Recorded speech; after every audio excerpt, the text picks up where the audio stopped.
Esto es La Entrevista con Raúl Valladares. Sigamos conectados con doble navegación en tu plan postpago.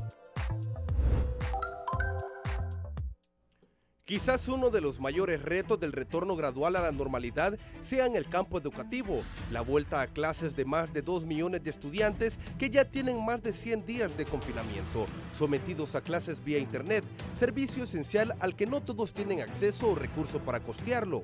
En América Latina, este lunes Uruguay reabrió las escuelas públicas y privadas de la capital a 256,000 estudiantes. El área metropolitana y la Universidad del Trabajo del Uruguay, una de las instituciones con más alumnos del país, y en Rivera, ciudad fronteriza con Brasil, tras el paro por un repunte de casos de COVID-19. Uruguay es un ejemplo de éxito en controlar la pandemia que alcanza su pico en la región. El gobierno de Luis Lacalle Pou evitó la cuarentena obligatoria, apeló a la responsabilidad ciudadana y logró controlar focos de infección sin paralizar las actividades. México calendarizó la reapertura escolar para el 10 de agosto próximo, bajo 9 condiciones de bioseguridad, entre estas crear comités participativos de salud escolar, garantizar acceso a jabón y agua o gel, cuidado de los docentes, cubrebocas o pañuelo obligatorio, sana distancia, maximizar el uso de espacios abiertos. Suspender toda ceremonia o reuniones, detección temprana, con un enfermo se cierra la escuela y apoyo socioemocional a docentes y estudiantes. En Guatemala, el Ministerio de Educación trabaja en un plan para el regreso a las clases, sujeto a que la cartera de salud lo considere dentro del plan de reapertura de las actividades. En Honduras, en el saludo a la juventud pensante del 11 de junio, Día del Estudiante, el ministro de Educación Arnaldo Bueso reafirmó que el año escolar no lo vamos a perder. El país ha entrado a la sexta fase de la pandemia de COVID-19 con cerca de 18,000 contagios, cerca de 500 víctimas y su sistema sanitario desbordado por pacientes y casos sospechosos del patógeno. No así estamos haciendo todo lo que está dentro de nuestro lado para no perder el año escolar, aunque se desconoce una fecha precisa para la vuelta a clases presenciales en todos los niveles educativos del país, reconoció a Arnaldo Bueso, titular de Educación. Se trabaja en el programa Retorno Seguro para regresar al sistema presencial con medidas de bioseguridad, atención psicosocial a docentes y educandos, pero su aplicación depende de la baja en la curva de contagios de COVID-19 en el país. También un proceso de nivelación estudiantil, clases de lunes a sábado. Parte de esos días tendremos que estar en aulas y el resto en casa llevando tareas, explica Arnaldo Bueso, ministro de Educación. La Organización Panamericana de la Salud indica que la reapertura debe ser conforme a los planes de cada país de forma gradual, monitoreada y coordinada con autoridades de salud. Al 26 de marzo, con las aulas del continente y el Caribe vacías en un 95%, la emergencia sanitaria dejó a más de 156 millones de jóvenes sin clases, aunque previo a estos otros 12 millones no tenían acceso a la educación. A mediados de mayo, la OMS publicó el documento COVID-19 Regreso Seguro a la Escuela, señalando que la reapertura solo se podrá dar cuando las condiciones sanitarias así lo permitan, y que decisiones como por qué, cuándo y cómo reabrir las escuelas deben considerar transporte, restricciones de viaje hacia y desde la escuela de forma segura, tendencia de casos de COVID-19 en el área y coordinación entre la escuela y mandos locales de salud pública. Que el centro escolar aplique políticas y recursos para higiene de manos y vías respiratorias, uso de tapabocas, distanciamiento físico en aulas, otros lugares y una enfermera que atienda a los infantes. Contar de protocolos de bioseguridad para el personal y niños en riesgo de enfermedad grave, edad avanzada y o afecciones médicas subyacentes, por lo que los estudiantes que regresen a clases serán en áreas con más bajas tasas de transmisión en ciertos días de la semana o para algunos grados y niveles. Sigamos conectados con doble navegación en tu plan postpago.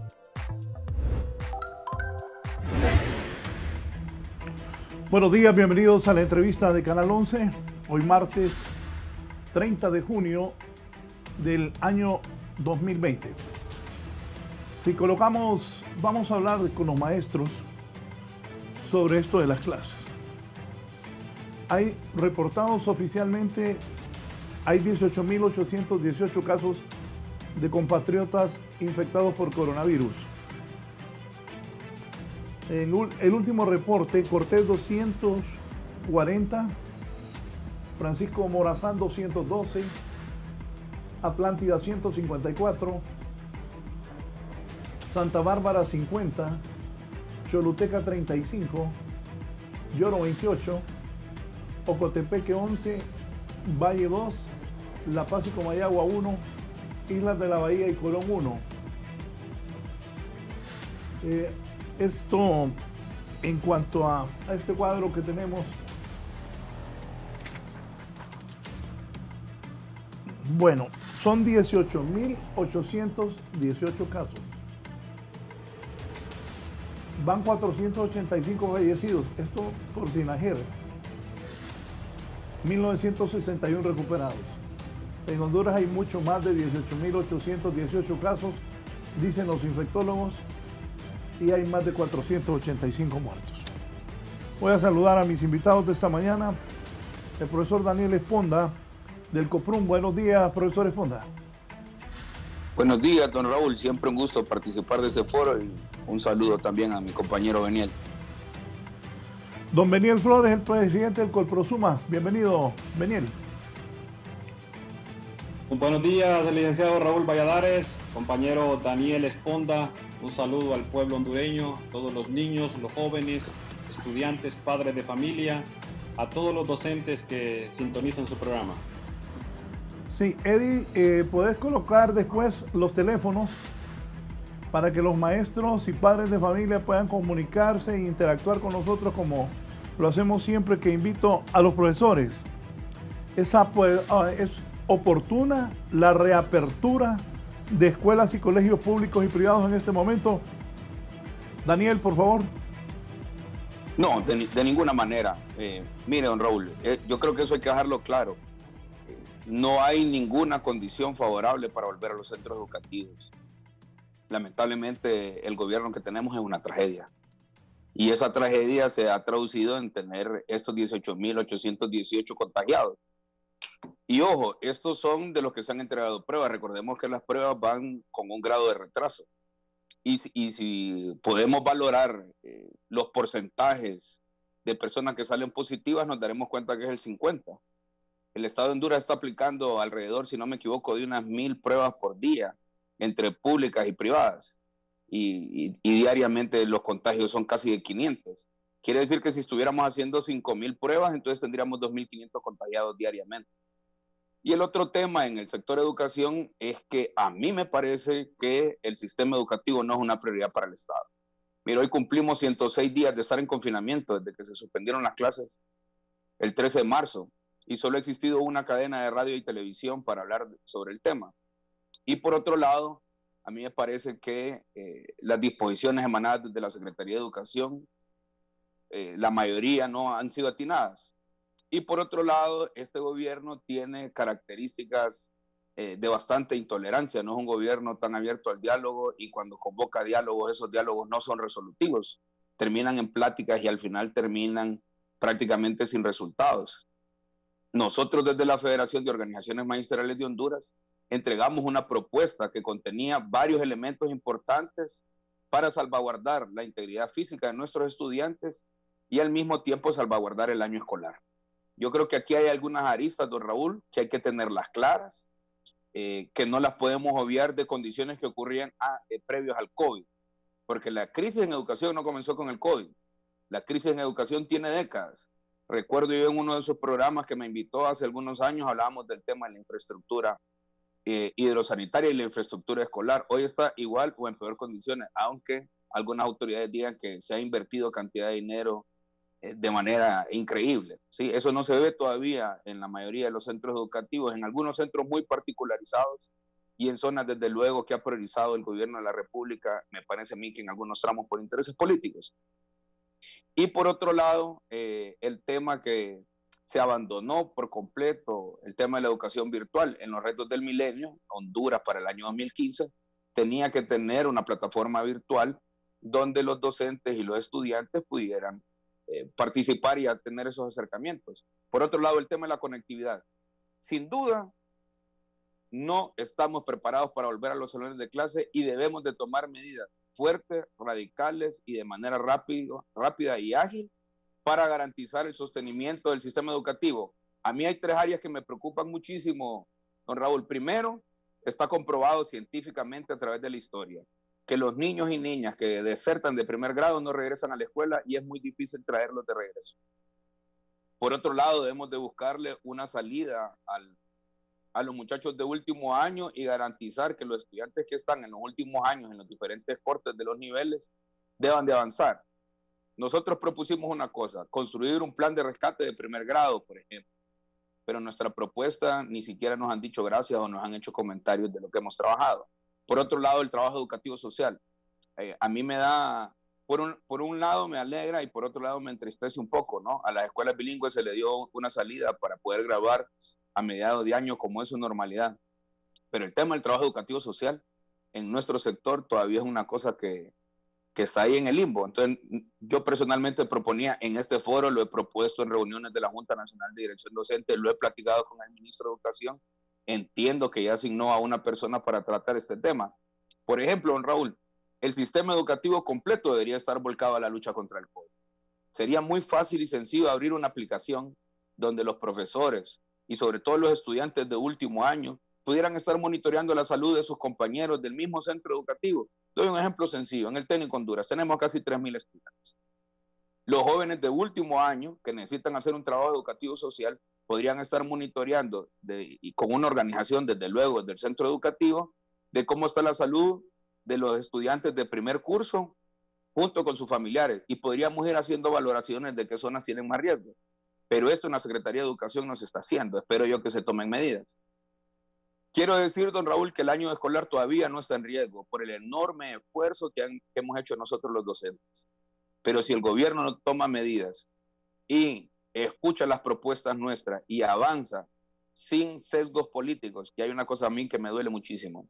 Mire, el viernes, don Raúl, se va a cumplir 1 mes y medio de que se votó por unanimidad el tema de un decreto que trabajamos junto con el diputado Casaña en el Congreso, que tiene 3 elementos súper importantes. Número 1, que las compañías de radio y televisión tienen que ceder campos en su parrilla de programación para la transmisión de asignaturas educativas. Número 2, que las compañías telefónicas puedan aperturar espacios de manera libre y gratuito para el ingreso a páginas y a aplicaciones que designe la Secretaría de Educación sin consumir datos. Yo eso lo quiero dejar muy claro, Raúl, sin consumir datos. ¿Qué quiere decir eso? A usted le podría caer un mensaje de texto normal en su aparato telefónico con un link. Usted hace clic en ese link y de manera inmediata ingresa a la página o a la app sin necesidad de consumir datos. Es decir, no es para que los niños y jóvenes o padres de familia estén en las otras aplicaciones que sí son de paga. Y un tercer momento es que las áreas remotas donde no hay cobertura ni de la televisión, increíblemente de la radio y que no llega el internet, se impriman cartillas de autoformación para tener aprendizajes semipresenciales. Increíble. El viernes cumplimos 1 mes y medio de que en el Congreso de la República, de manera unánime, donde en ese Congreso casi todos los decretos hay que pelearlos y nunca se dan de manera unánime, el gobierno, a través del Ejecutivo, no ha sancionado todavía ese decreto. Y vienen medidas absurdas, me parece a mí, el ministro está hablando de un bono informático, en vez de decirle al presidente que sancione ese decreto.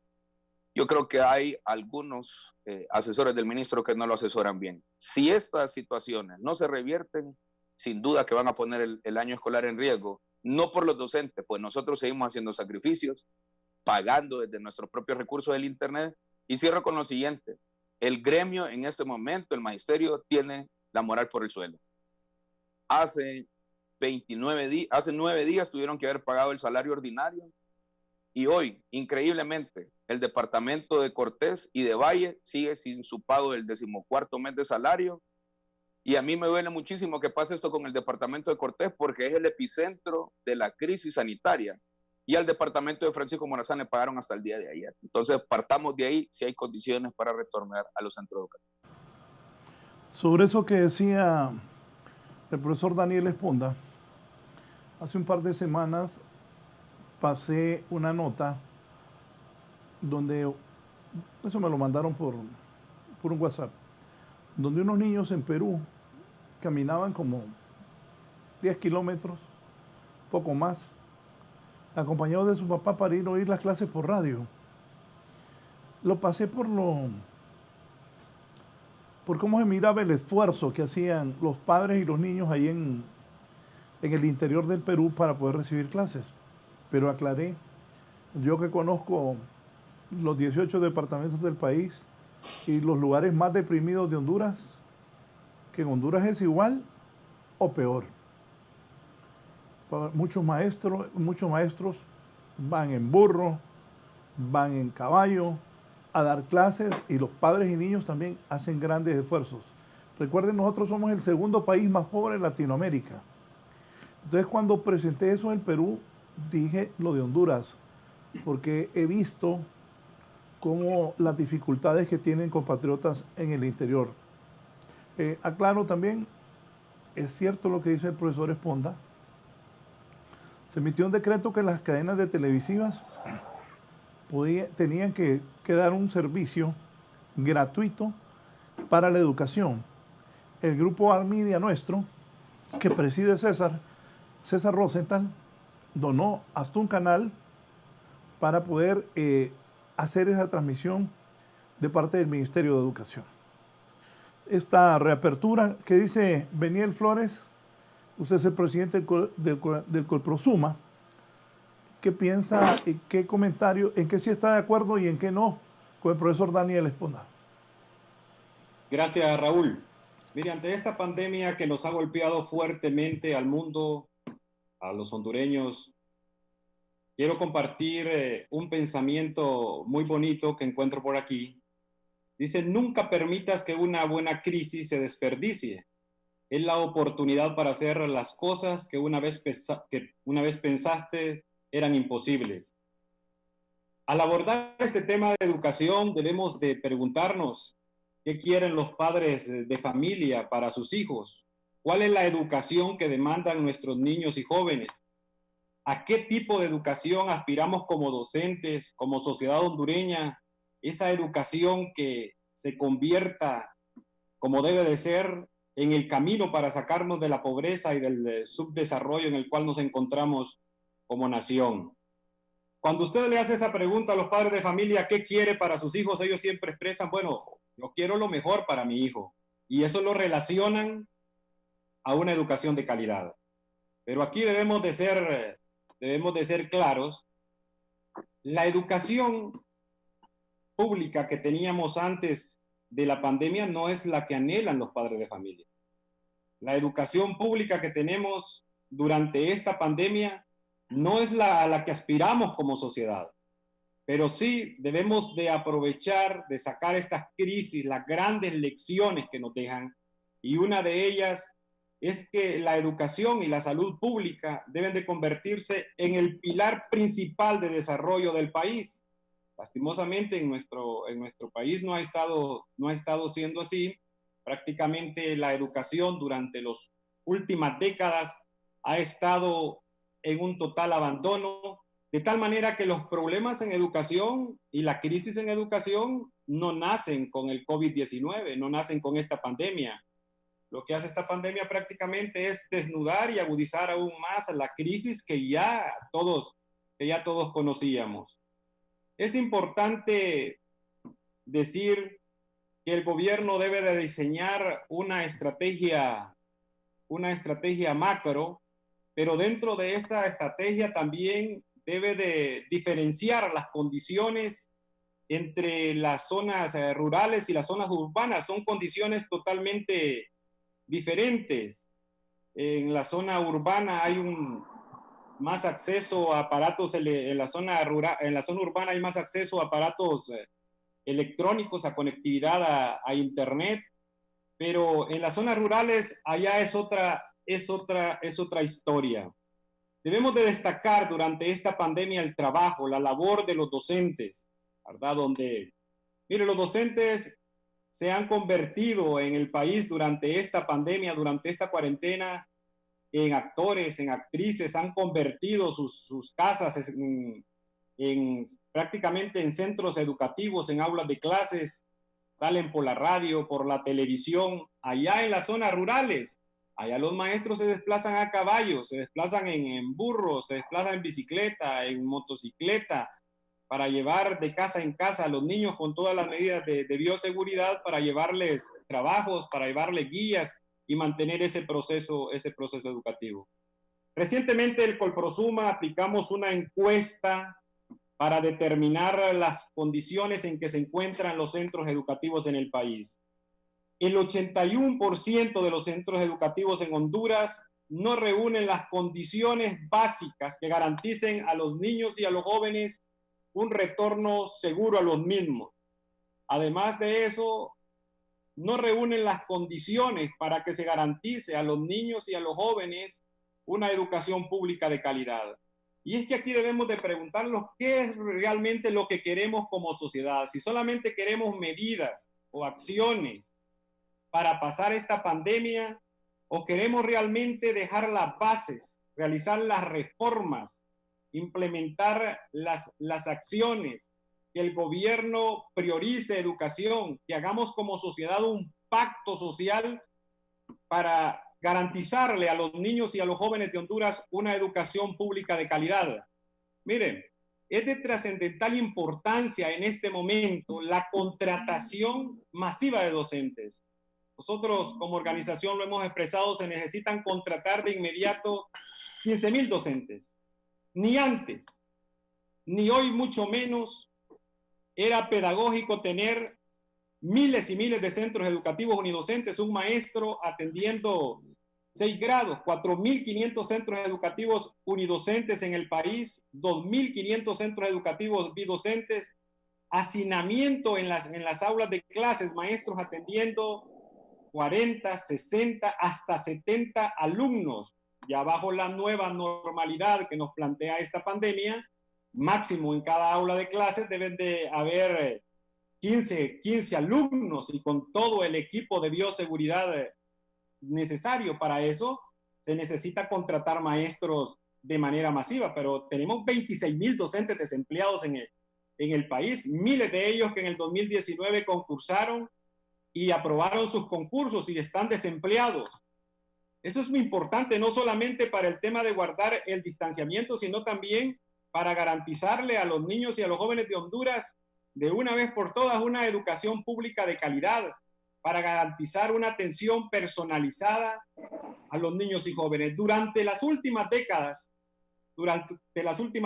en el país se ha fortalecido todos los procesos privatizadores de la educación, fortalecidos e impulsados por el modelo neoliberal, por los mercaderes y por los empresarios de la educación, que ahí andan queriendo sacar provecho también de esta crisis y fomentar aún más los procesos privatizadores, porque aquí el problema en Honduras es que no aprendemos de las crisis. Se ha desprestigiado, licenciado Raúl, y el compañero Esponda lo sabe, se ha desprestigiado durante las últimas décadas la educación pública, utilizando toda una estructura mediática, haciendo entender que la educación privada es lo mejor.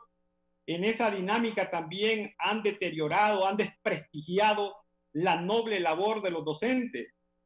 Debemos de poner en alto la educación del pueblo, y la educación del pueblo es la educación pública. El currículo nacional en Honduras lo han convertido en una herramienta poderosa de manipulación política e ideológica, que ha respondido prácticamente a los intereses de la clase política y empresarial dominante y no a los intereses del pueblo hondureño.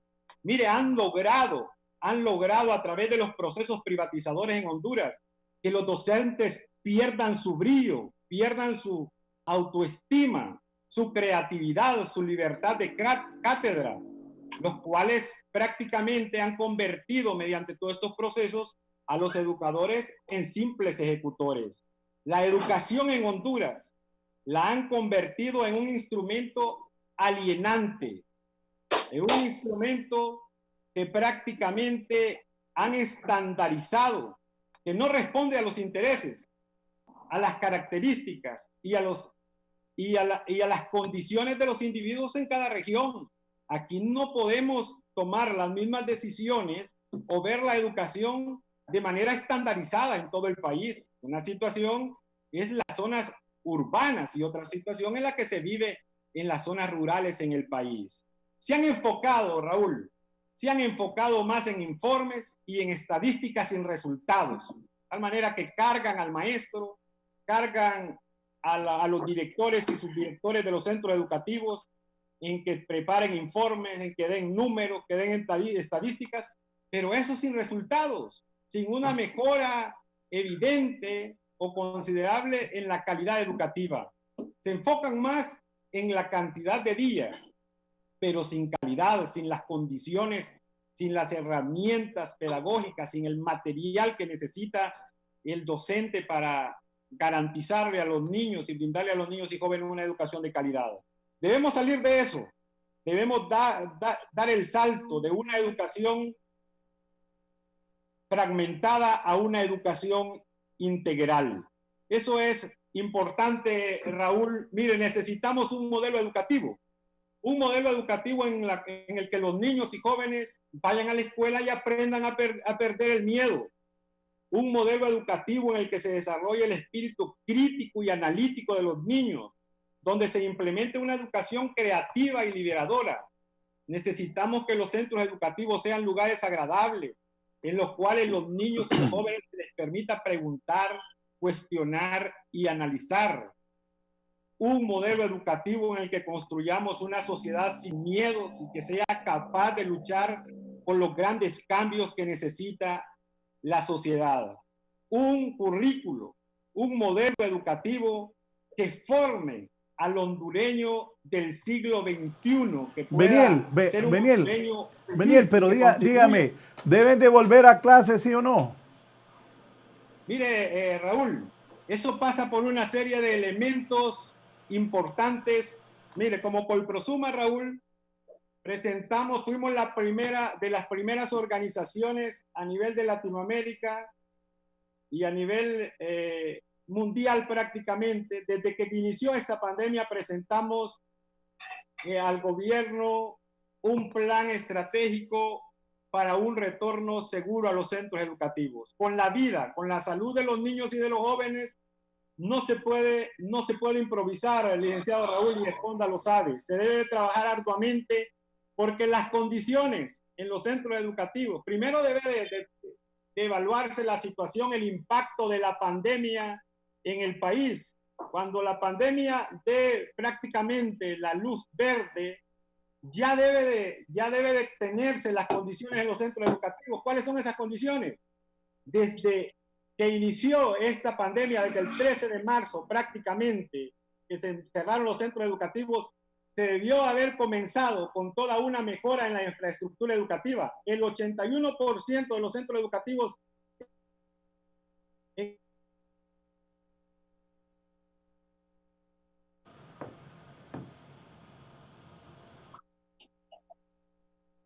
Bien, voy ahora con el profesor Daniel Esponda. Profesor Esponda, aquí hay poneme unas imágenes. Si me explica, profesor, qué pasa con esas escuelas, centros educativos del país. También se han oído recomendaciones de la OMS o de la OPS respecto a lo que es el tema que abordamos hoy. ¿Deben o no volver a clases? Y en eso de los colegios, eso solo un agrado más. Y los colegios privados también siguen cobrando exageradamente. Escuelas, colegios y universidades privadas cobran exageradamente. Hay protestas de varios padres de familia que ya me están escribiendo, pero estoy con el sistema educativo público. Profesor Esponda, si nos va explicando también, aquí tengo unas fotos. ¿Qué pasa con estos centros educativos? Eddie, si las va poniendo y el profesor Esponda va explicando. Sí, mire, estas fotos, Raúl, me las han enviado compañeros de diversas zonas del país. Esa es la realidad de la infraestructura del sistema educativo. Es penoso realmente y deplorable las condiciones en muchos centros. Pero mire, esas escuelas prácticamente no tienen edificios, ni hablar de la infraestructura hidrosanitaria. Pero mire, yo trabajo en el Técnico Honduras, uno de los centros educativos más importantes del país, de los primeros centros educativos técnicos que se fundaron. Profesor Esponda, usted que le entiende esto de los medios, solo déjeme escuchar a Paola Mejía de Tegucigalpa en una llamada. Paola, buenos días.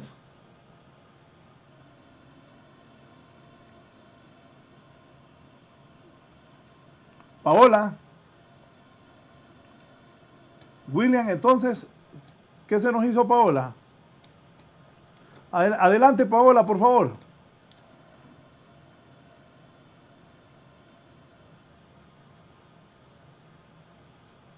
Bien, profesor, responda. Disculpe, tal vez Paola recupera la llamada. Adelante. Sí, con gusto. No, le decía que la realidad objetiva, ¿no? Previa a la pandemia, en el Técnico Honduras, donde yo laboro, uno de los principales centros educativos técnicos del país, la mayor parte de las semanas ni siquiera hay agua potable para que los jóvenes, después de hacer sus necesidades, se puedan lavar las manos.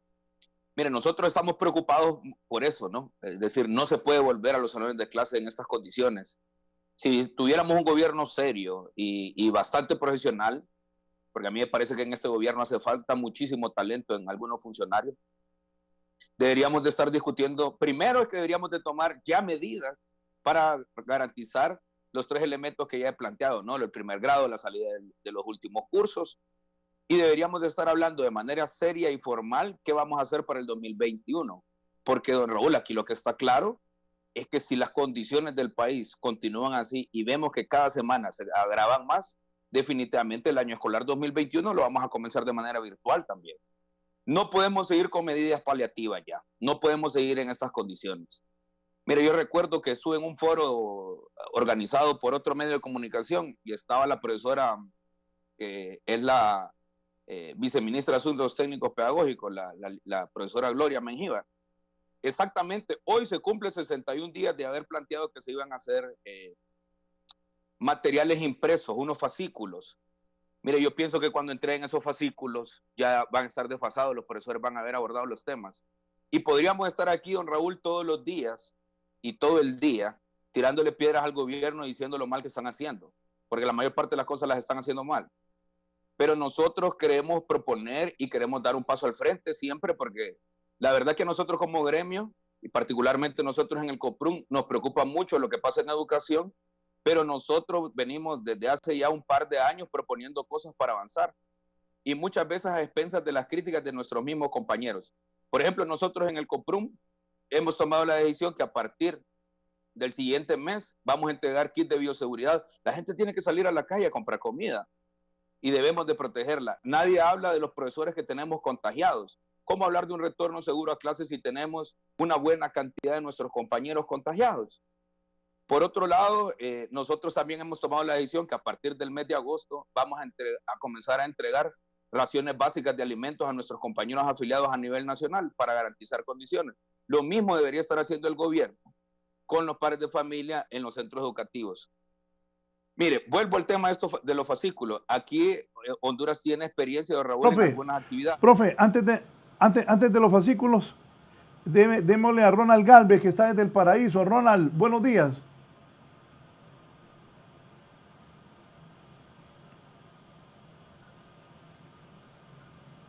Muy buenos días, licenciado Raúl Valladares, Daniel y el presidente Colprosuma.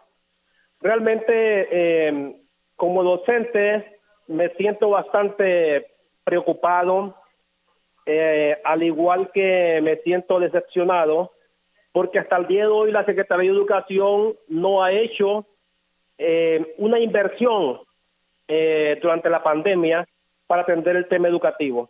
De igual manera, no se ha visto a la Secretaría de Educación con un interés grande para solventar un poco esta problemática que está viviendo tanto el docente como el alumno. Fíjese que lo que Daniel tocaba, yo creí que la Secretaría de Educación al mes de mayo iba a estar enviando cartillas, cuadernillos a las montañas. Hasta el día de hoy no ha hecho nada de eso. Me pregunto yo, ¿cómo se está haciendo con estos niños que están allá en las montañas, en los lugares más recónditos de Honduras? Hasta el día de hoy ni una cadena nacional hemos visto para tocar el tema de educación. ¿Qué significa? Que no se está dando la importancia al problema que tiene el sistema educativo. Por lo tanto, le exigimos a la Secretaría de Educación que sean más serios, más responsables y que atiendan estos lugares donde aún no tienen acceso ni a la radio ni a televisión, mucho menos al internet. Muchas gracias y saludos a todos. Gracias a usted por su comunicación desde el Paraíso. Profesor Esponda. Sí, yo creo que ahí el compañero Gal, que es un valioso compañero, trabaja ahí en el Paraíso, fuimos compañeros en la universidad. Aquí no hay que inventar el agua caliente. Mire, por ejemplo, el IER tiene décadas de estar dando educación de manera semipresencial y acompañado de radio. Era una cosa fácil. Mira, a mí me duele muchísimo que hayan técnicos en ese momento trabajando en esas tales cartillas que no van a imprimir ninguna, o cuando las impriman ya no van a tener sentido. Era más fácil que pedirle al IER que nos prestara las cartillas, o que se fotocopiaran simple y sencillamente, o se reprodujeran las cartillas de ellos para enviarlas a las montañas. O por otro lado, cosas que nos entristecen que no podemos dejar de obviar. Mire, libros en Honduras, don Raúl, se han hecho infinidad, y lamentablemente se entregan los productos de los libros terminados en digital y a los centros educativos nunca llegan. Es una cosa que me entristece. Y por otro lado, yo creo que el gobierno, y yo le hago un llamado al ministro de Educación, tiene un rechazo enorme de la población, sobre todo por esos procesos de corrupción que ya se han podido demostrar. Mire, increíble. Yo sé que usted fue funcionario de gobierno, pero no sé si esto le va a parecer increíble. El gobierno de la República se endeudó con el BCI hace como una semana y no hace como un mes prácticamente, en 80 millones de dólares. Eso representa alrededor, si no me equivoco, de unos 2.000 millones de lempiras. De esos 80 millones de dólares, 70 millones de dólares van a ser invertidos en 105 centros educativos a nivel nacional. Y 10 millones de dólares van a ser invertidos en capacitación docente. Mire, cuando se hizo todo ese estudio, era otra realidad la que teníamos. Ojo, ese dinero no es un regalo, es una deuda. El Estado endeudó a generaciones y generaciones. Hoy yo le hago el llamado al ministro de Educación que reoriente esos fondos. Necesitamos de manera urgente equipar con equipos tecnológicos a nuestros compañeros. La Secretaría de Educación nunca se ha preocupado por hacer esas cosas. Y además de ello, es que necesitamos generar certidumbre, don Raúl. No podemos seguir a la deriva. Mire, hoy tenemos 106 días de estar en confinamiento. No hemos evaluado el primer parcial. Yo le hago el llamado al ministro de Educación. Un momento, 106 días de confinamiento, no han evaluado el primer parcial. Mirtala Flores, en el centro del país, en Comayagua. Mirtala, buenos días. Muy buenos días, don Raúl Valladares. Buenos días, compañeros docentes que también están en el foro. Y buen día a todos los televidentes de este prestigioso canal. Realmente como docente, soy docente en servicio y como docente no contamos en este momento con todas las medidas de bioseguridad para poder tener un retorno seguro a los centros educativos. Sin embargo, el gobierno sí tiene el compromiso de poder, el compromiso constitucional para todos los niños y niñas y jóvenes de este país, para poder brindarles educación gratuita y educación de calidad.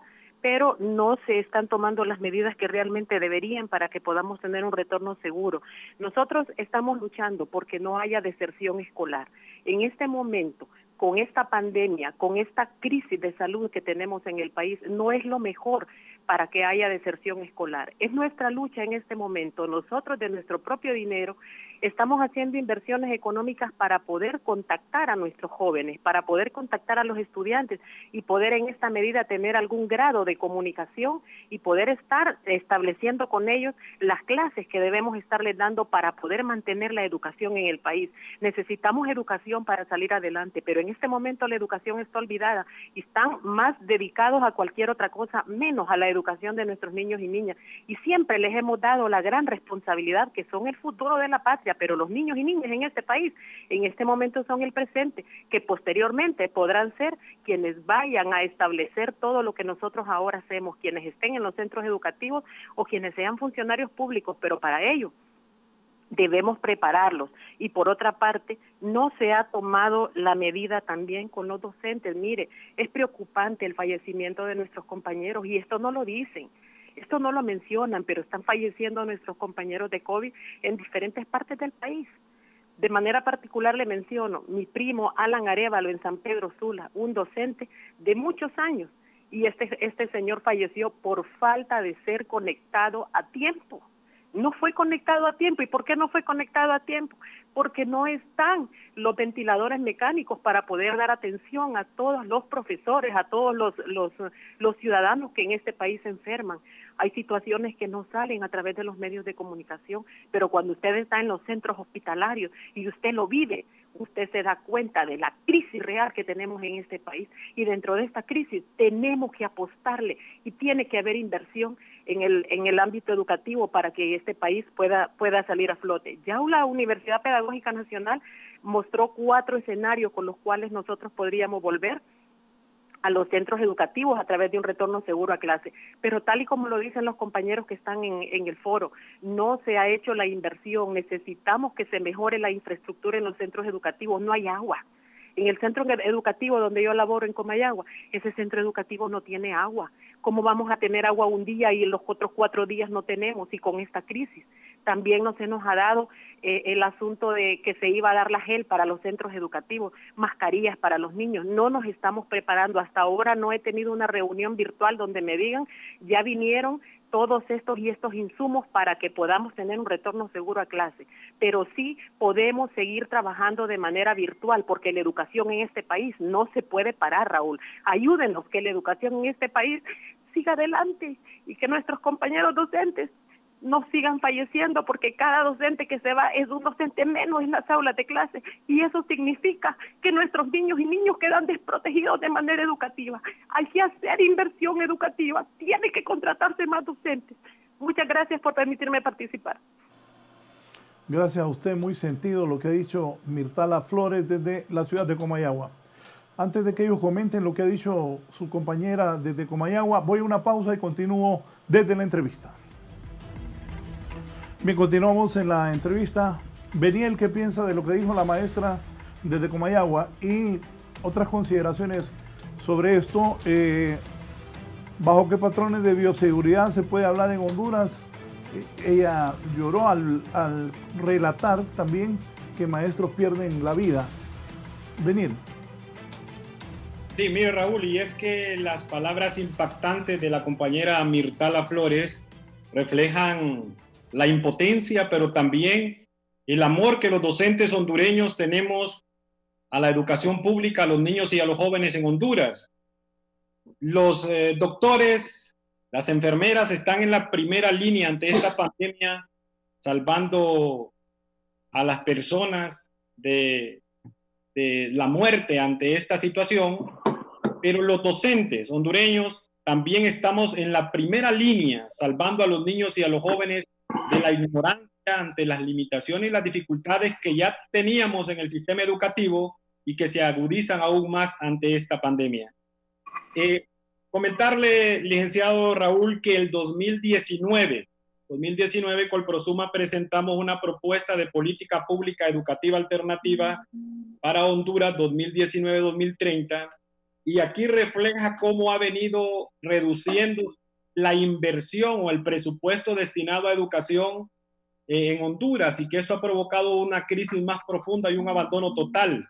Para darle un dato, el 2003 estaba en el gobierno Ricardo Maduro, se destinaba en relación al Producto Interno Bruto el 6,4% del Producto Interno Bruto se destinaba para educación. Para el 2009, que es cuando la inversión en educación alcanza su momento más alto, se destina del Producto Interno Bruto, esto fue en el gobierno de Manuel Zelaya Rosales, 2008-2009, se destina del Producto Interno Bruto para educación el 8%. En estos últimos gobiernos y en este momento se destina en relación al Producto Interno Bruto para educación el 4,98%, una reducción de más del 3%. Eso prácticamente ha provocado una crisis en la situación. No solamente se reduce el tema de la inversión, del presupuesto, eso se ve reflejado en los niveles de aprendizaje.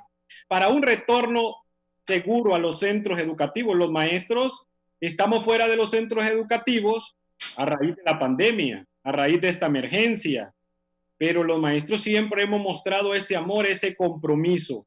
Tema de infraestructura, una inversión masiva en infraestructura. Lastimosamente en este momento no vemos en ninguna parte del país que se esté realizando un trabajo planificado de mejora en la infraestructura, de garantizar agua en los centros educativos, que hayan lavamanos, servicios sanitarios. Según la estadística que tenemos en este momento en los centros educativos en el país, existe un servicio sanitario para cada 200 estudiantes. Eso prácticamente no se puede ya vivir en esas condiciones. Todo el equipo de bioseguridad que se va a requerir la comunidad educativa, eso debe de dotarlo el gobierno. La capacitación sobre los protocolos que deben de seguir los niños desde que salen de sus hogares, tanto los maestros en sus centros educativos hasta que regresan a sus casas. Todo el apoyo psicoemocional que se necesita, porque en este momento todo el mundo está miedo, y es que la muerte anda rondando las calles y anda rondando por el mundo. Entonces se necesita todo un apoyo. Para esto es importante la contratación de psicólogos en los centros educativos. La situación, si queremos en un momento que se dé el retorno, cuando la pandemia lo permita y los expertos lo indiquen, hay que considerar también la situación socioeconómica. Desde antes de la pandemia ya teníamos un 68% de pobreza en el país, un 44% de extrema pobreza. Esos índices, esos porcentajes se incrementan y ahora en miles de hogares hondureños no tienen alimentos. Entonces se debe de considerar e invertir y garantizar que en los centros educativos haya una merienda escolar con todos los componentes nutricionales que requieren los niños y jóvenes de acuerdo a las edades de manera permanente. El tema del transporte, las familias, los padres de familia no tendrán ni siquiera para pagarle un pasaje de transporte a su hijo para que vaya al centro educativo. Entonces hay que garantizar un transporte gratuito, útiles escolares, uniformes. Y un elemento importante, Raúl, es la situación de los docentes. Tenemos docentes, miles de docentes,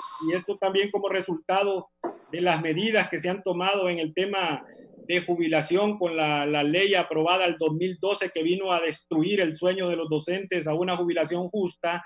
Hay que considerar la edad de los docentes. Ya Mirtala expresaba cuántos docentes están muriendo ya en el país, la situación de los docentes ante esta situación. Hay miles de docentes que ya pasan los 50 años de edad y muchos de ellos que tienen enfermedades de base, son hipertensos, diabéticos, con asma crónica. Hay prácticamente estos docentes, para no exponerlos ante la pandemia en un retorno, hay que jubilarlos y hay que nombrar de esos miles de docentes que tenemos desempleados. El tema del distanciamiento social, no solamente por un requerimiento ante la pandemia, sino para garantizarle a los niños una educación de calidad. Ya no podemos retornar a esa realidad que estábamos viviendo antes, donde un maestro atendía 6 grados, donde tenía 60 alumnos. Para el tema de calidad educativa, de distanciamiento social, de una atención personalizada, se deben de nombrar miles y miles de maestros en el país. Otro elemento importante que debe ser considerado para un retorno seguro es la contratación de personal de aseo. Según la encuesta que aplicamos como Colprosuma, el 76% de los centros educativos en el país no cuentan con personal de aseo. Y ese 24% que sí cuenta con personal de aseo, lo pagan los maestros y lo pagan los padres de familia, las comunidades organizadas. Es importante todo el tema de impresión de material autoformativo. En el momento que los niños estén en sus hogares, no solamente a través de la radio, la televisión y de las redes sociales, necesitan los niños también tener algo más de apoyo, y en este caso deben de haber textos, material, cartillas de matemáticas, español, de las asignaturas básicas. El tema del mobiliario, Raúl, usted sabe que en Honduras hemos tenido históricamente miles de niños y jóvenes, antes de la pandemia, sentados en el piso, y en las zonas rurales allá los niños comparten un pupitre, no sé si usted vivió eso, Raúl, donde en una mesita se tiene hasta 6 niños alrededor de la mesita compartiendo ahí su proceso de enseñanza-aprendizaje. Eso ya no va a ser posible ante esta realidad, lo que requiere una inversión masiva. En nuestra propuesta nosotros hemos planteado que se debe de indexar todo lo que es el presupuesto de educación al Producto Interno Bruto. Y también aquí se habló en el país de que el 40% de la tasa de seguridad se iba a destinar a educación. Eso no lo hemos visto por ninguna parte.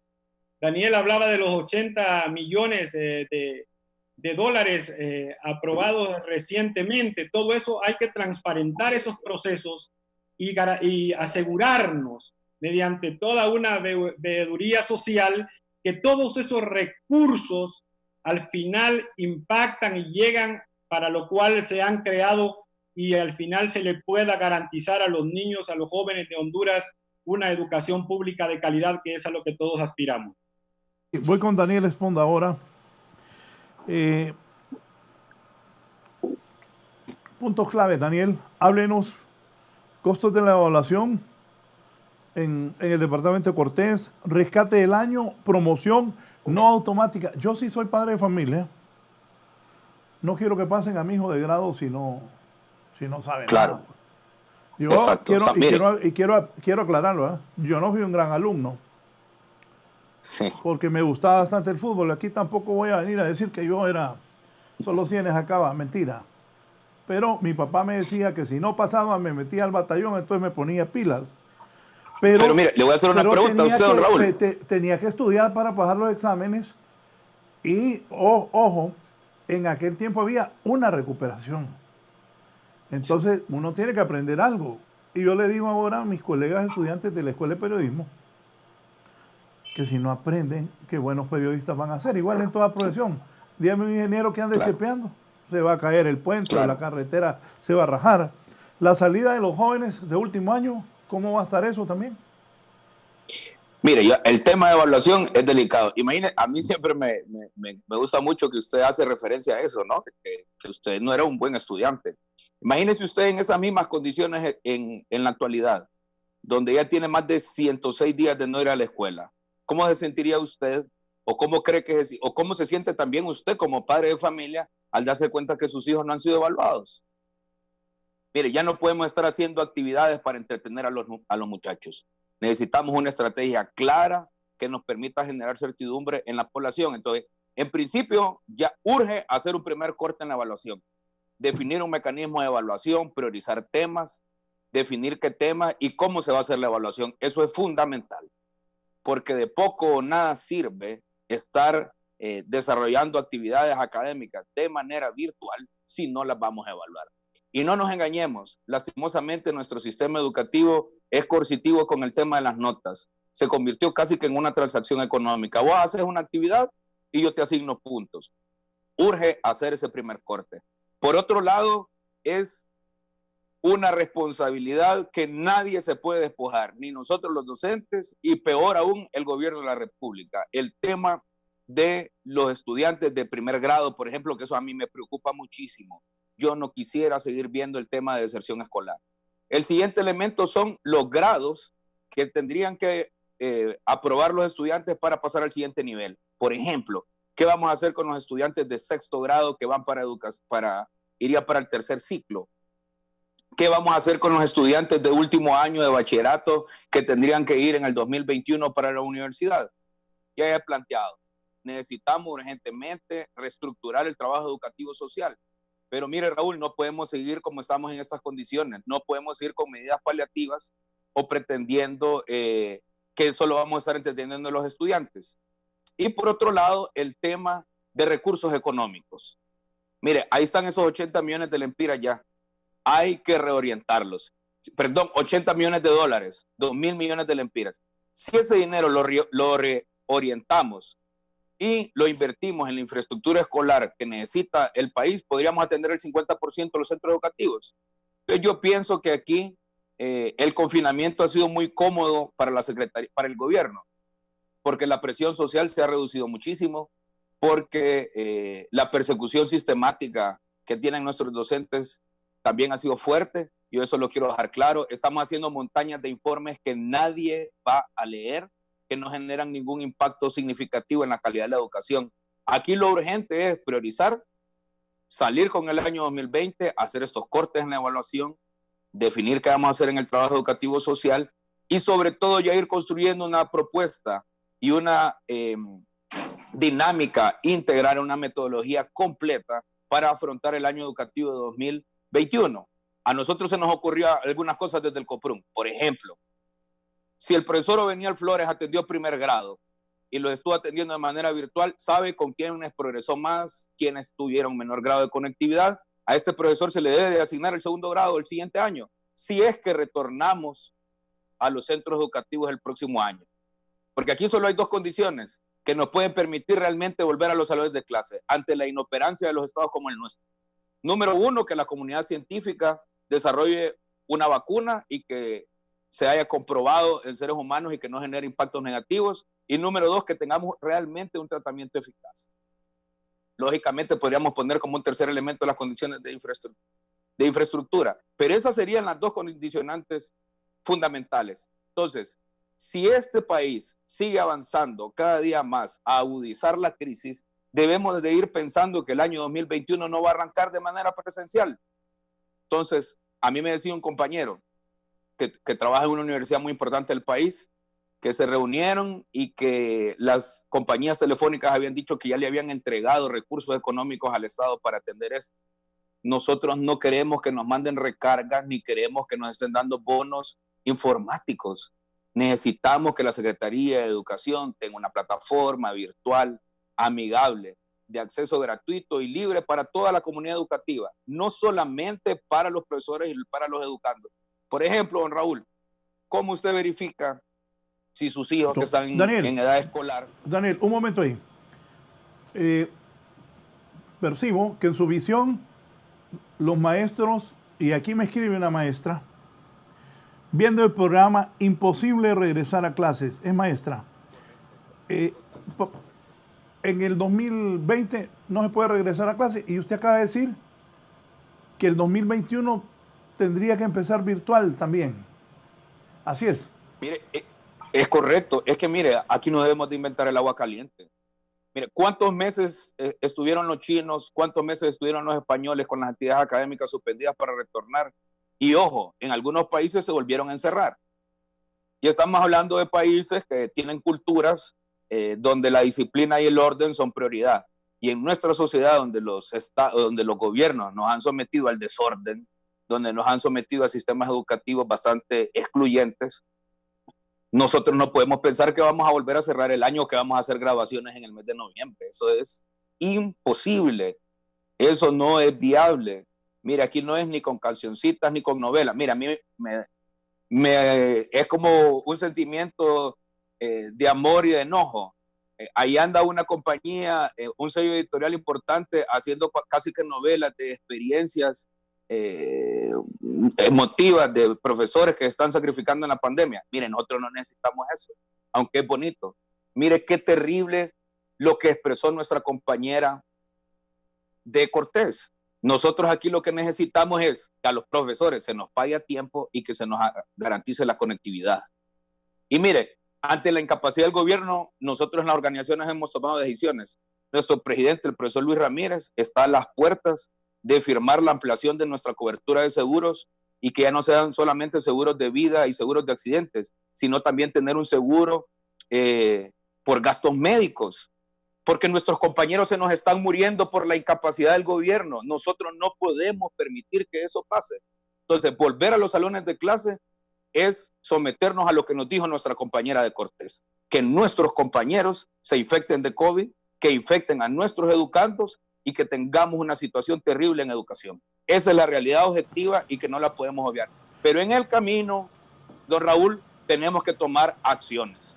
Y por eso es urgente reorientar el presupuesto, generar una plataforma que le permita acceso a toda la comunidad educativa, madres y padres de familia, y también tomar determinaciones regionalizadas, don Raúl. Por ejemplo, no son las mismas condiciones sanitarias del departamento de Cortés que el departamento de Gracias a Dios, por ejemplo.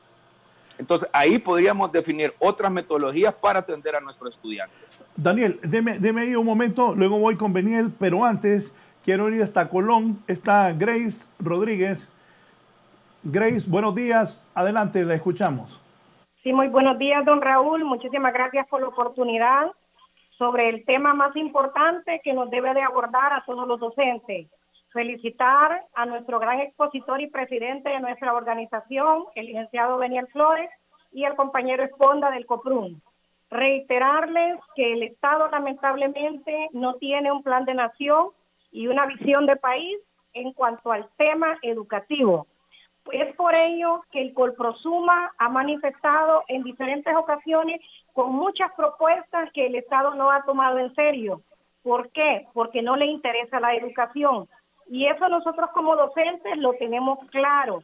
Por eso nuestra labor educativa es aún más desafiante que cualquier ocupación o trabajo que tenemos. Como docentes, nosotros sabemos que la escuela sigue funcionando, porque desde nuestras aulas de clase, con todas las dificultades que tenemos, el proceso enseñanza-aprendizaje lo hemos realizado de manera satisfactoria.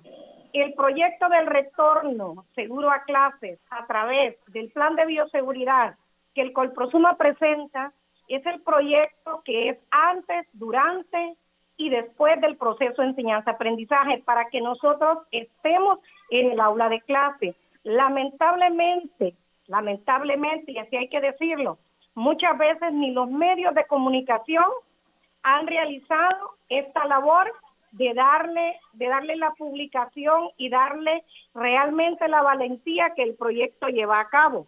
Pero ahí es donde estamos los maestros y las maestras trabajando al 100%, en primer lugar con los padres de familia, ya que sin ellos nosotros no podemos realizar nuestra labor educativa.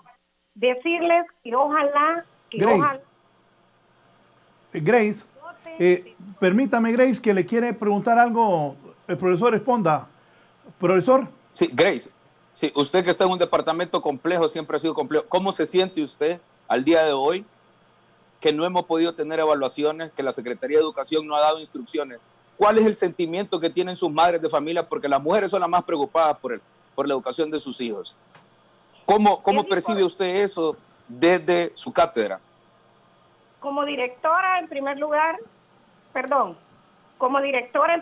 de un centro educativo, el más grande de mi municipio, es una preocupación porque el Estado realmente no tiene una evaluación concreta, no nos ha explicado los mecanismos, pero como docentes nosotros, que tenemos iniciativa, creatividad, por eso cuando dicen que la escuela está parada, no lo comparto, voy a discrepar siempre. Lo que está parado son las instalaciones del centro educativo, porque los niños y las niñas no están yendo a las clases, pero el centro educativo como escuela, como plataforma, como el proceso de enseñanza-aprendizaje, sí lo estamos realizando. Y como docentes, como dirigentes, hacia ahí hay que apostarle a que nuestra labor la sigamos realizando. Como madre de familia, le voy a decir, profesor Esponda, no me preocupa, porque soy 100% responsable con 2 hijos que tengo. Y el proceso evaluativo lo podemos hacer bajo 2 vías, ya sea de manera cualitativa o cuantitativamente. Y hacia ahí, como docentes, debemos de motivar a nuestros padres de familia para que siempre sigamos en conectividad, trabajando con ellos. En mi escuela tengo extraordinarios docentes donde podría explicar métodos y procedimientos, estrategias para que llegue a los niños y a las niñas. Decirle, profesor, que no es fácil porque ningún país en el mundo estuvo preparado para una pandemia. Creo que en ningún FODA, ni en los países desarrollados, mucho menos en los subdesarrollados, estábamos preparados. Sin embargo, y aquí es donde yo quiero que sigamos apuntando, al trabajo que hemos realizado como docentes, al trabajo que minuto a minuto, ya no son 5 días a la semana, son 7 días, 24/7, porque para programar una clase se necesitan un montón de estrategias y los maestros lo estamos realizando.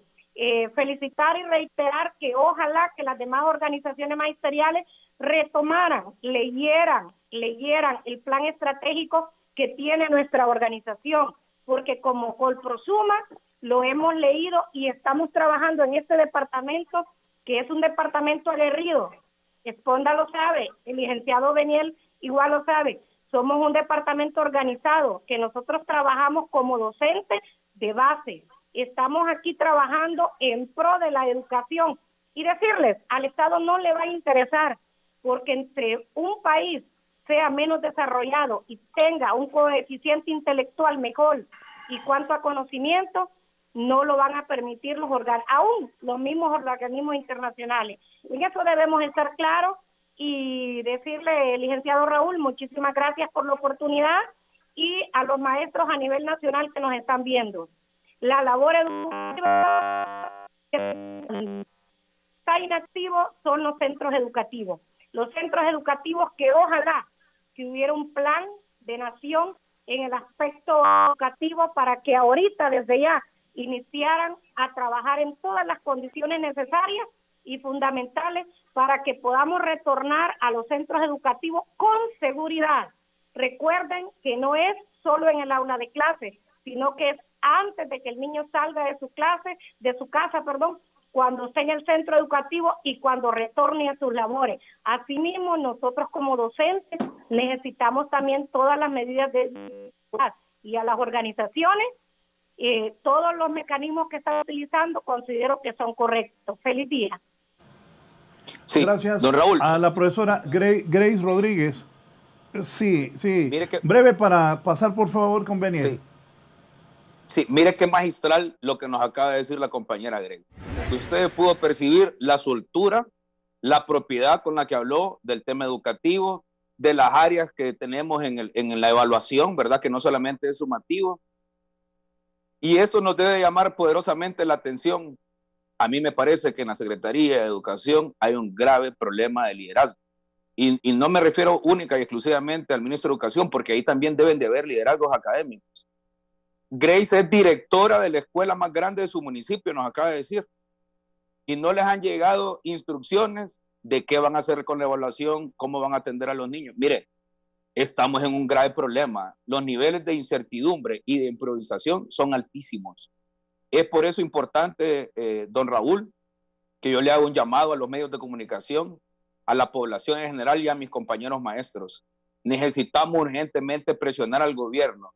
Y si no, hay que llamar a la desobediencia civil, pero necesitamos construir una propuesta educativa con una metodología clara, desde los que enfrentamos a diario la crisis en educación, para no permitir que se pierda el año escolar. Porque si dejamos que el gobierno siga haciendo lo que viene haciendo, vamos a tener los mismos resultados y lo que vamos a tener es un fracaso. Y a mí lo que más me preocupa es que allá en noviembre, de un plumazo en un decreto ministerial o un PCM desde la Presidencia de la República, nos digan que los niños y los jóvenes pasan de manera automática al siguiente año escolar, y eso sería una nueva tragedia para la educación de este país. Sí. Beniel, ¿qué piensa usted? Mire, Raúl, necesitamos la implementación de un plan que trascienda la crisis. En este momento, durante el confinamiento, se han implementado una serie de actividades virtuales donde los maestros de sus bajos salarios han destinado un presupuesto para la compra de internet, de recargas, y han mantenido con los padres de familia esa comunicación, esa actividad de enseñanza-aprendizaje con los niños y los jóvenes. Los procesos virtuales, Raúl, o esto que se ha estado implementando durante esta cuarentena, durante esta pandemia, es algo coyuntural y es por la emergencia, pero aquí hay que decirlo, jamás estas actividades o estos procesos virtuales van a poder ser sustitutos del verdadero proceso educativo, que es el proceso presencial directo que se da entre los maestros, sus alumnos, y toda esa dinámica que se ejerce en los centros educativos. Aquí hay que preguntarnos, y usted lo decía, ¿qué es lo que quieren los padres de familia para sus hijos? Y los padres de familia quieren lo mejor. Los procesos virtuales, por mucho que haga un maestro, haga un estudiante, un padre de familia, jamás van a dar resultados que los que se obtienen en el aula de clases, en ese proceso directo con los maestros y los alumnos. Mire, Raúl, los niveles educativos, los niveles de aprendizaje en el país ya eran bajos antes de la pandemia. Si teníamos antes de la pandemia los rendimientos en español alrededor del 45% y en matemáticas alrededor del 40% de los niveles, los rendimientos de aprendizaje que obtenían los niños y los jóvenes. Ahora, ante este distanciamiento y estos mecanismos virtuales, donde hay que decirlo, también esto provoca una exclusión social, porque alrededor del 60% de los niños y de los jóvenes están excluidos de todos estos procesos por no tener los recursos, una herramienta tecnológica, o no tener para una recarga. Y en este momento, ¿qué se prioriza? Una recarga, un paquete de internet o la alimentación en los hogares. Los padres de familia priorizan la alimentación en los hogares. Se pierde mediante estos procesos, esta dinámica virtual, la convivencia y se fomenta en gran manera la explotación infantil. De tal manera que usted en este momento va a observar que los niños no están en los centros educativos, no están en la escuela, no están en los institutos. Pero usted, Raúl, aquí en Tegucigalpa, San Pedro Sula, Choluteca, La Ceiba, usted va a ver a los miles de niños y jóvenes siendo explotados en las calles. Entonces, todo eso debe de considerarse. Estos procesos profundizan más la desescolarización, donde tenemos niños, jóvenes, que van a obtener un título, que van a ser promovidos al siguiente grado sin adquirir todas las habilidades, todas las competencias, todos los conocimientos que se requieren para pasar al siguiente año o para obtener un título. En este momento hay una cobertura imaginaria, una cobertura falsa, donde se habla que hay una cobertura de prácticamente el 90%, donde eso consideramos que es algo imaginario. Se pierde la vinculación entre la sociedad. Esto nos segrega, de tal manera que ante esta emergencia debemos de ir más allá y debemos de tomar las medidas. Y nosotros lo hemos hablado, un pacto social. La educación es un tema de país, no es un tema que le compete solamente al magisterio, a los padres de familia. No, es un tema de país. Las buenas decisiones que se tomen benefician a todo el país en general y las malas decisiones también nos afectan a todos.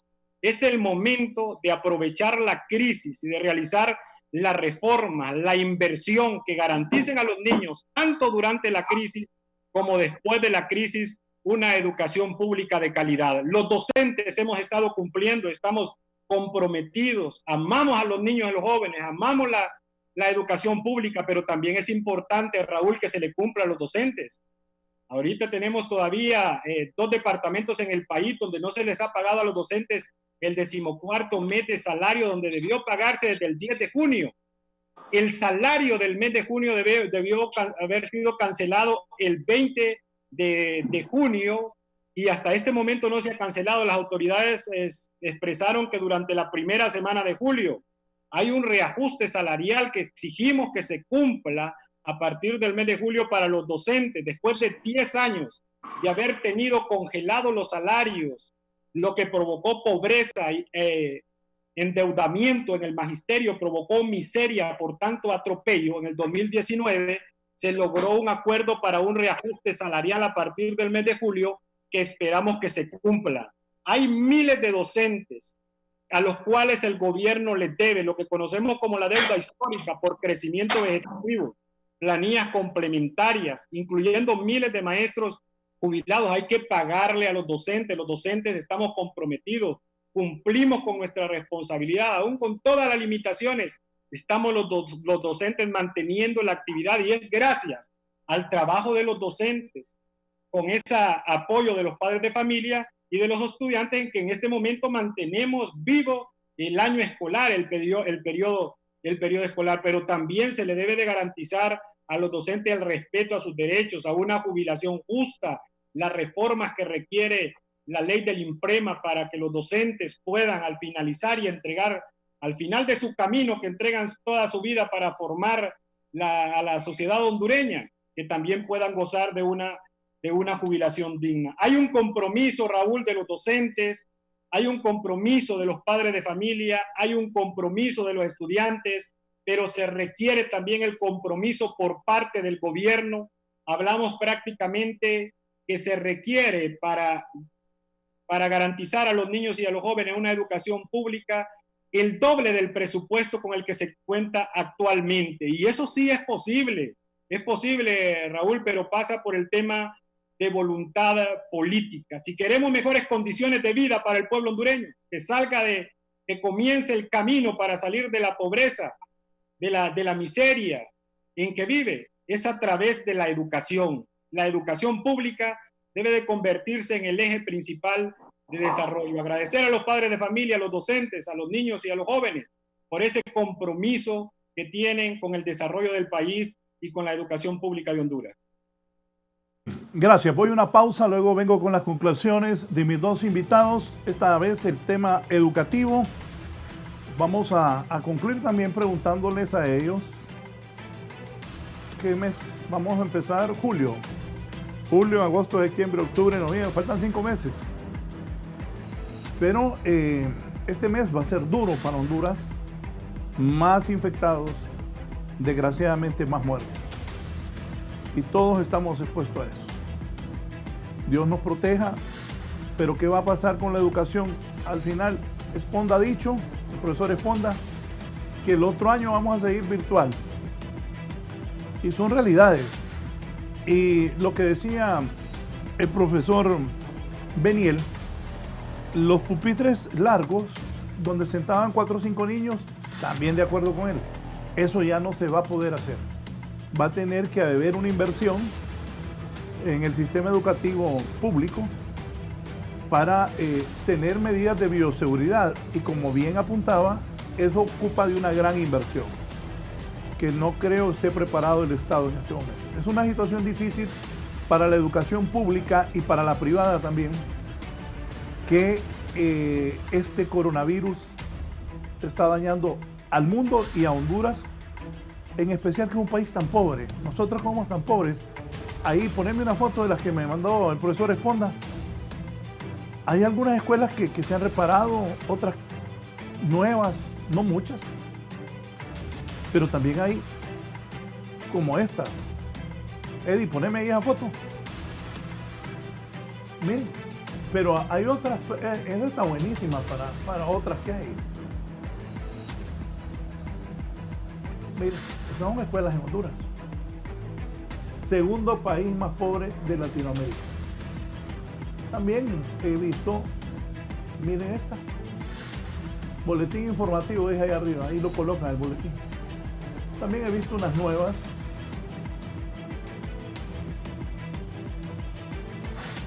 No, sí lo creo, sí. ¿Cómo se llama aquel ministro que dijo que nosotros éramos como Finlandia? Eso quedó para la historia. Frase célebre. Mire, Alfonso Molina Rugama, Nueva Jerusalén, año 2007. Cultura, trabajo, disciplina, estudio. Bueno, esa es la realidad de muchísimas escuelas hondureñas. Hay otras que están buenas, hay que ser justos. Hay maestros, bueno, hay niños que reciben clases en el suelo, pero por eso es importante escuchar a los maestros. El ministro desgraciadamente tenía un compromiso ineludible debido al fallecimiento de una persona muy cercana a él, por eso no pudo estar esta mañana. Una pausa y continuamos. Bien, continuamos. Conclusiones, por favor, y gracias al profesor Beniel Flores, presidente del Colprosuma, por haber estado con nosotros en la entrevista de Canal 11 y Radio Visión Honduras. Profesor.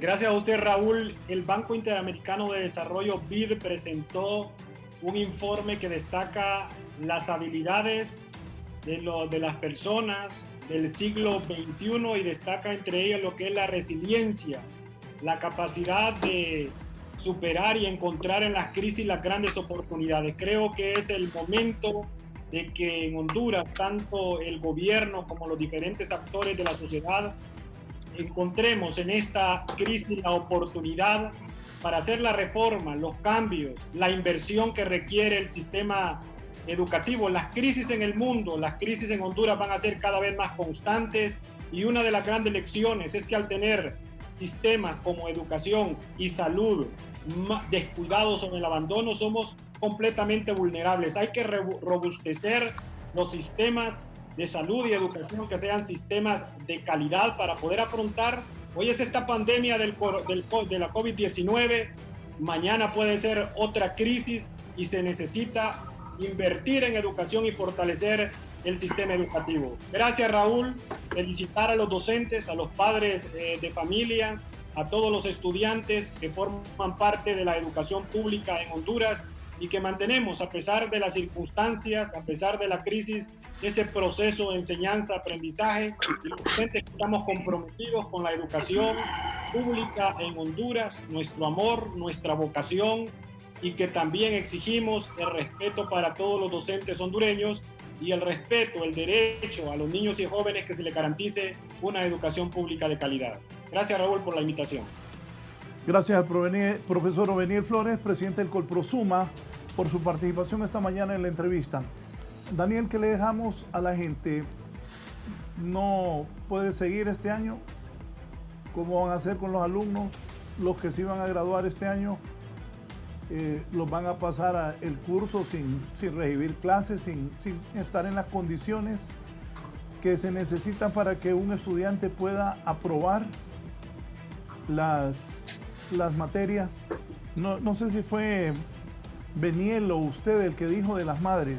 Es cierto, mi mamá, doña Paula, que Dios seguro me la tiene en la gloria, porque era un gran ser humano, no porque fuera mi madre, sino mucha gente sabía cómo era mi mamá. Ella se preocupaba mucho. Mi hermana era mejor estudiante, es médico.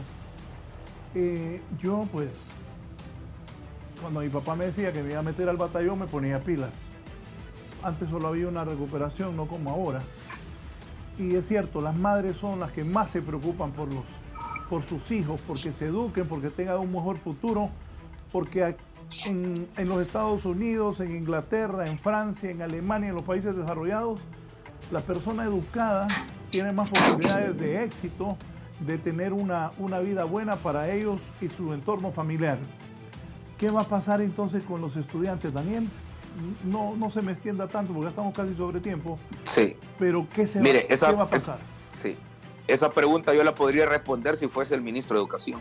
Lamentablemente, las situaciones son otras. Mire, en primer lugar, yo le quiero lanzar un reto al ministro de Educación. Debemos de construir un plan consensuado, pero no que cada organización lleve su propuesta. La FON tiene una, el Colegio de Pedagogos tiene otra, los compañeros del Colprosuma otra, y el gobierno saca unas que nos parecen erróneas y nos quieren venir a convencer.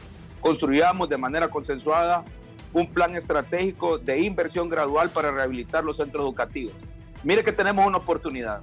Mientras nuestros estudiantes no están en los salones de clase, ya le permitieron a la industria de la construcción trabajar.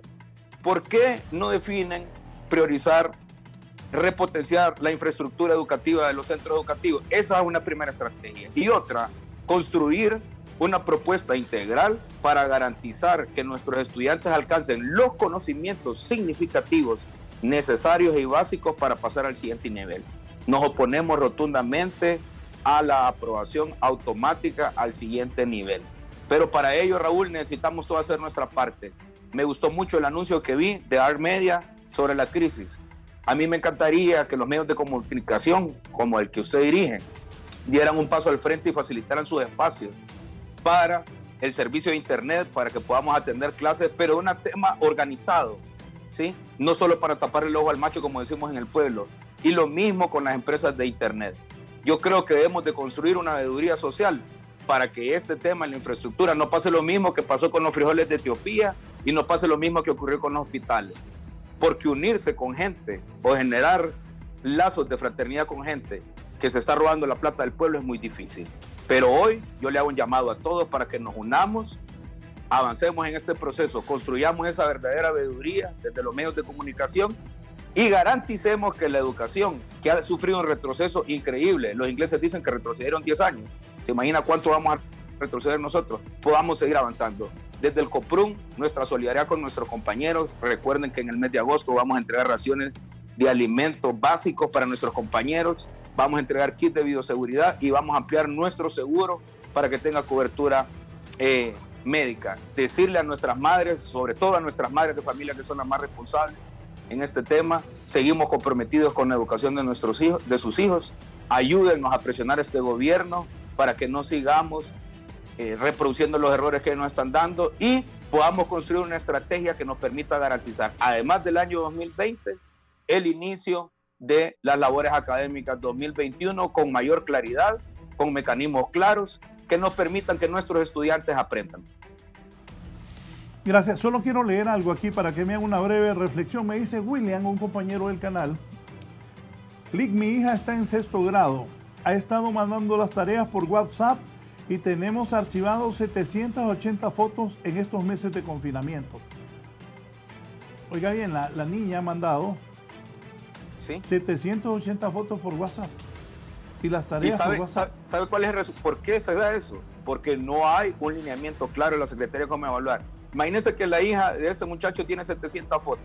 Esa profesora o ese profesor debe tener 30 niños como mínimo en ese salón de clases. ¿Cuántas imágenes debe revisar y procesar para poder hacer una evaluación asertiva? Por eso es urgente definir mecanismos. Y mire, el gobierno tiene que entender que no debe estar en campaña política. El gobierno debe entender que esa intransigencia y que esas actividades unilaterales que quiere generar no deben de seguir, hombre. Quienes van a pagar el costo más caro somos, por un lado, en menor medida los docentes, pero quienes van a ser los más sacrificados son los estudiantes, hombre, y no podemos permitir que eso siga ocurriendo. Yo por eso le lanzo el reto, don Raúl, construyamos mecanismos para presionar al gobierno, conviértanse en veedores sociales de verdad, no como unos que andan por ahí, que quieren dorarle la píldora al pueblo hondureño. Construyamos una estrategia, hombre, para repotenciar la infraestructura escolar, construyamos una estrategia y una metodología para poder profundizar y garantizar que los servicios educativos, que el derecho a la educación que estamos garantizando de manera virtual se pueda seguir sosteniendo y no seguir sacrificando a nuestros niños y niñas. Yo hago ese llamado. De lo contrario, don Raúl, yo insisto, aquí vamos a tener que llamar a la desobediencia civil. Desde las organizaciones magisteriales vamos a tener que girar instrucciones a nuestros compañeros para el tema de evaluación, porque no podemos permitir que el sistema educativo siga en la desidia. Raúl, si me permite. Brevemente, gracias Daniel, muchas gracias. Un placer, Raúl, siempre. Sí, Raúl, debemos de aprender, el gobierno debe aprender de los grandes errores que se ha cometido en el país, que debe de priorizar a los niños, a los jóvenes. Antes de la pandemia teníamos 1.200.000 niños que estaban excluidos de la edad escolar. Debían de estar en las aulas de clase, estaban en las calles siendo explotados en trabajo infantil. Ahora, ante esta pandemia, la situación, si no se toman las medidas pertinentes, prácticamente va a empeorar. Pero esto pasa por el tema de inversión. No se puede seguir cometiendo el gobierno los mismos errores de seguir reduciendo el presupuesto de la educación pública en Honduras, condenando prácticamente a los niños y a los jóvenes a la ignorancia y al país al subdesarrollo, a la pobreza, a la miseria, a la falta de oportunidades. Los niños, los jóvenes, los padres de familia miran en la educación el camino, la vía para mejorar sus condiciones de vida, para mejorar su calidad de vida, para lograr sus sueños, pero prácticamente al tomar estas medidas de reducción, de privatización de la educación, se le destruyen esos sueños a los niños, a los jóvenes, a los padres de familia y se destruye la patria.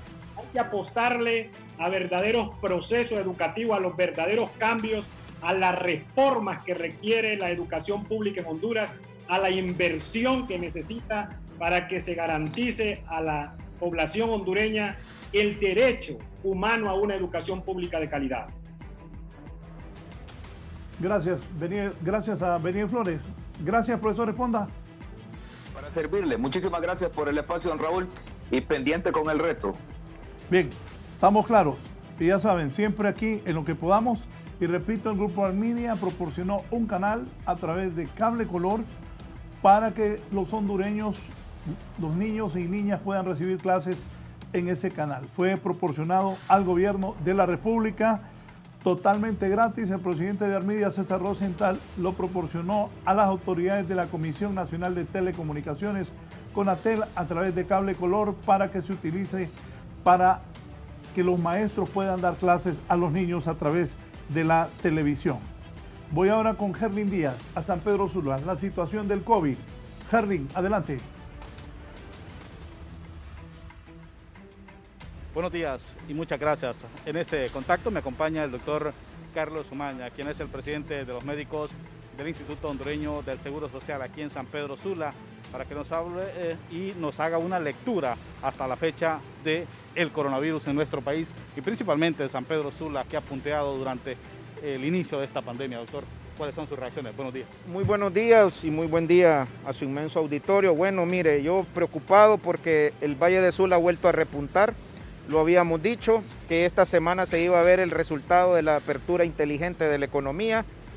Vemos un sector de la maquila proveedor de grandes cantidades de pacientes a nuestra institución, el Seguro Social. tenemos una tasa de positividad con la maquila alrededor de casi el 30%, eso significa que nos están aportando bastantes pacientes. De ahí que es preocupante la situación, porque también está el comercio, que tienen derecho al seguro social, y el mismo gobierno. Y tenemos muchas personas infectadas de las oficinas del gobierno, tenemos personas del mundo del comercio, pero lo más importante es el foco de contaminación de las maquilas. Y no es en la fábrica que se están contaminando, es en la situación, las muchas variables que existen en el sentido de que el transporte, ellos se aprisionan mucho cuando están entrando a la maquila, es mucha gente muy pegada. Entonces, yo creo que aquí hay que tomar una decisión inteligente. Para mí, debe de cerrarse este sector de la maquila también. Ya hemos visto que la industria médica está produciendo, pero no para Honduras, sino que para el extranjero, y porque no hemos visto, los médicos no hemos visto una bata, no hemos visto aquí de las producidas en Honduras. Entonces no es cierto que están produciendo para el mercado nacional, no hemos visto mascarillas para el mercado nacional. Entonces la situación estriba y está muy difícil, Erling. Doctor, ¿en qué fase estamos actualmente viendo los resultados, tanto de muertos como de contagios? Mire, yo voy a serle honesto, la Organización Mundial de la Salud tiene 6 fases, la sexta es cuando está en varios países, lo cual es cierto, está en varios países y se esperan rebrotes. Hay una clasificación de colapso del sistema sanitario que tiene 6 etapas. Honduras está en la etapa 6 y le explico por qué. El 911 no está atendiendo correctamente, no hay ambulancias para todos los pacientes COVID.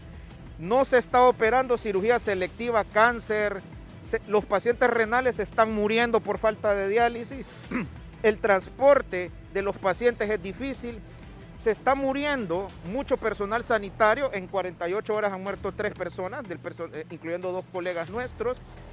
Nos estamos contaminando un montón de personal sanitario y ya no hay cupo en los hospitales. Eso denota la fase 6 en cuanto al servicio sanitario se refiere.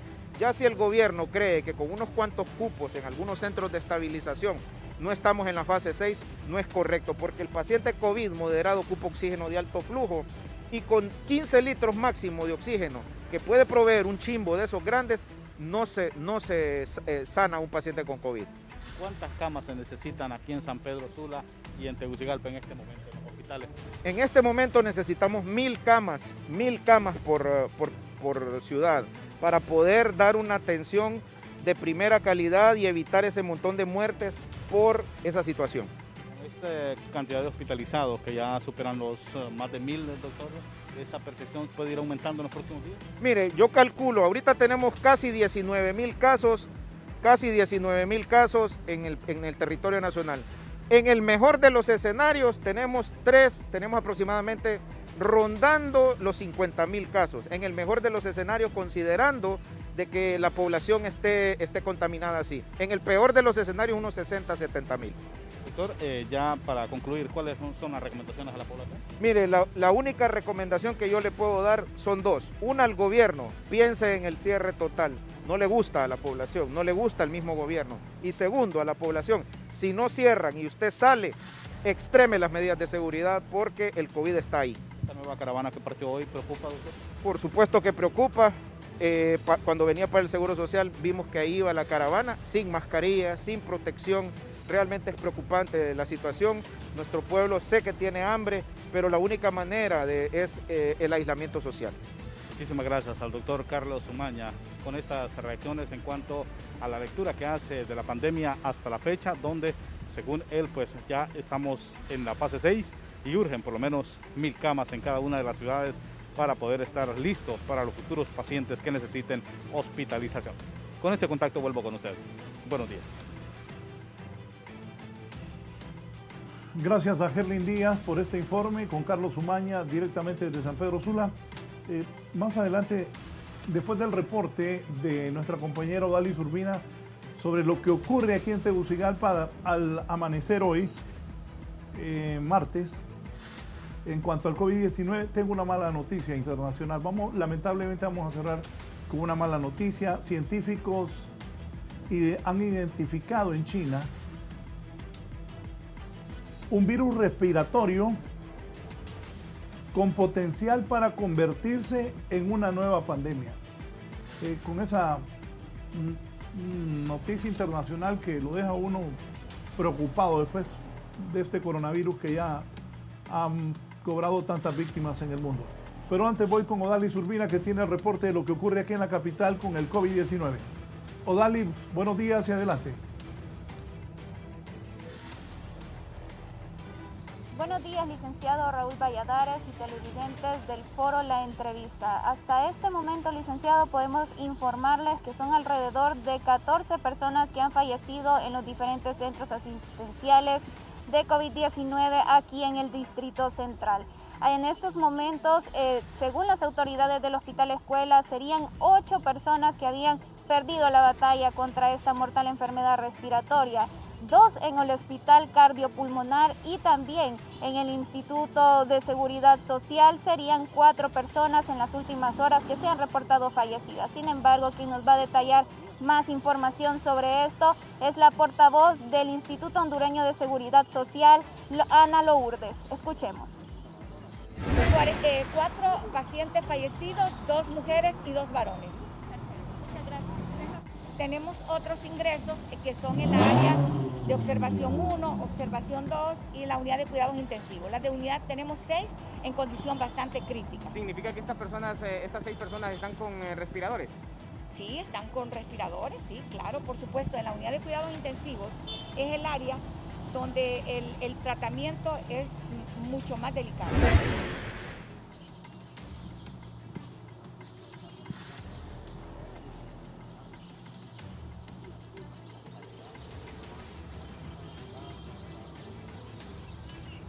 Muy bien, licenciado, hasta este momento esta es la información que podemos contarles, pero queremos comentar también de que hasta este momento las autoridades han manifestado de que hay una mayor población que está asistiendo a los diferentes centros asistenciales, por lo que se está tratando de tratar a todas estas personas que llegan en busca de atención médica en los diferentes centros asistenciales que buscan llegar y ser atendidos y saber si tienen o portan la mortal enfermedad respiratoria dentro de su organismo. En las próximas emisiones de los noticieros de 11 Noticias estaríamos ampliando más detalles.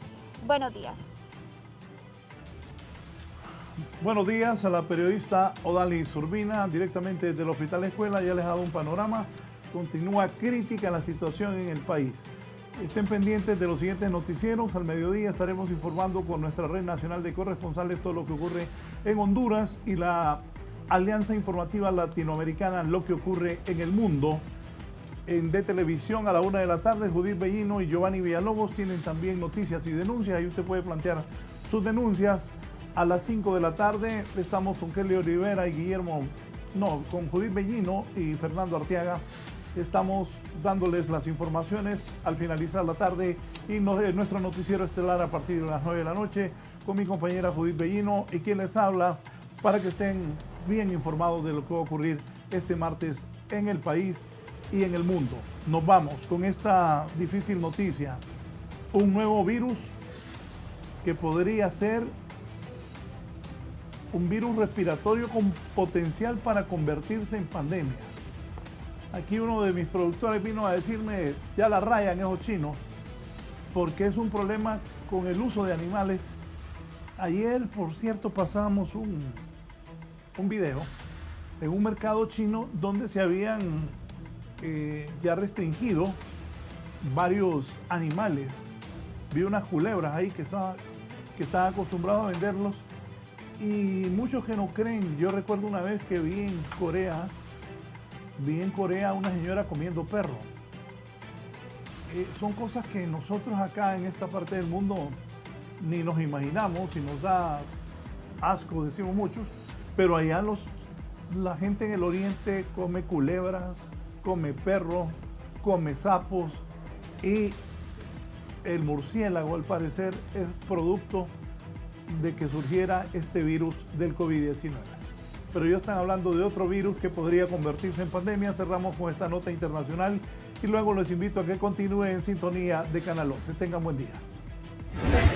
Mientras la comunidad internacional continúa redoblando esfuerzos para contener la propagación del coronavirus, la OMS aseguró que la pandemia no está ni siquiera cerca de terminar. Científicos identificaron en China otro virus respiratorio con potencial para convertirse en pandemia. Investigadores de enfermedades infecciosas encontraron que los cerdos chinos se están infectando con más frecuencia con una cepa de influenza que tiene el potencial de saltar a los humanos.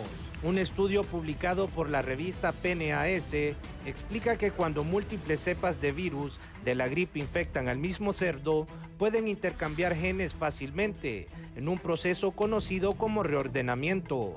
El análisis de los especialistas se centra en un virus de la gripe denominado G4.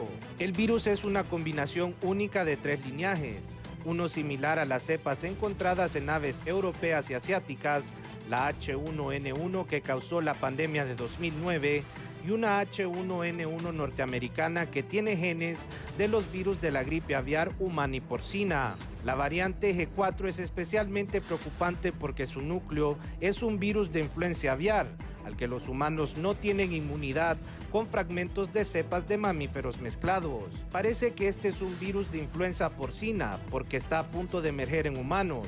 Claramente esta situación necesita ser monitoreada muy de cerca, apuntó Edward Holmes, biólogo de la Universidad de Sydney.